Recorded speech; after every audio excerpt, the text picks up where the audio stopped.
मैं doctor Swati Sharma Swati competition classes में आपका स्वागत करती हूँ। बच्चों, आज से हम वेद परिचय की श्रृंखला को प्रारंभ करने जा रहे हैं, क्योंकि सभी प्रकार के कंपटीशन एग्ज़ाम में वेदों से संबंधित प्रश्न ज़रूर आते हैं। तो चलिए पढ़ना स्टार्ट कर देते हैं। ज्ञानार्थक विद धातु से घय प्रत्यय का योग करने पर वेद शब्द की व्युत्पत्ति होती है। आचार्य सायन वेद के सर्वमान्य भाष्यकार हैं, जैसा कि आप सभी को पता है। वेद की व्याख्या करते हुए इन्होंने लिखा है, इष्ट प्राप्त्य अनिष्ट परिहारयो अलौकिक उपायम यो ग्रंथो वेदयति स वेदः। अर्थात जो संसार में इष्ट की प्राप्ति के लिए और अनिष्ट के निवारण के लिए अलौकिक उपायों का मार्गदर्शन करता है, वह ग्रंथ वेद कहा जाता है।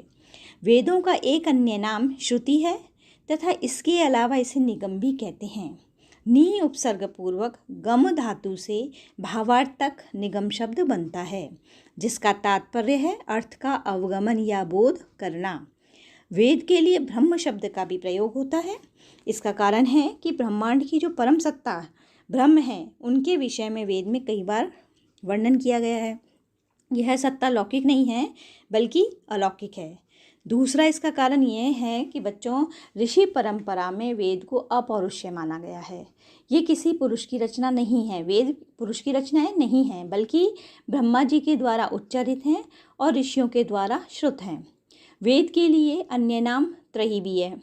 यह 3 संख्या या 3 के समूह का द्योतक है। यानी त्रयी का मतलब क्या होता है? 3 का समूह, जिसमें ऋग्वेद, यजुर्वेद और सामवेद आते हैं।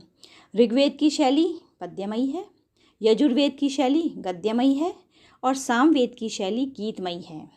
महर्षि वेदव्यास ने लौकिक और अति सामान्य विषयों वाले मंत्रों का विभाजन व वर्गीकरण करते हुए अथर्ववेद का व्यसन किया।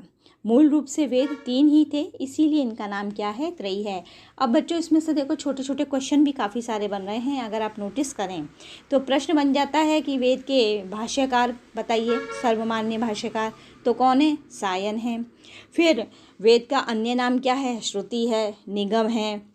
इसी तरीके से जब आप इसको पढ़ेंगे तो आपको और छोटे क्वेश्चन नज़र आ जाएंगे कि वेद को क्या माना गया है, किसकी रचना माना गया है। तो वेद तो अपौरुषेय हैं, ब्रह्मा जी के द्वारा उच्चारित हैं और ऋषियों के द्वारा श्रुत हैं।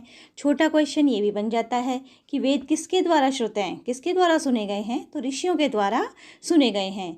त्रयी से क्या तात्पर्य है? तो 3 के समूह हैं। तो ये छोटे छोटे से मैंने आपको क्वेश्चन भी बता दिए हैं कि भाई त्रयी में कौन कौन से वेद आते हैं। तो त्रयी में ऋग्वेद, यजुर्वेद और सामवेद आते हैं।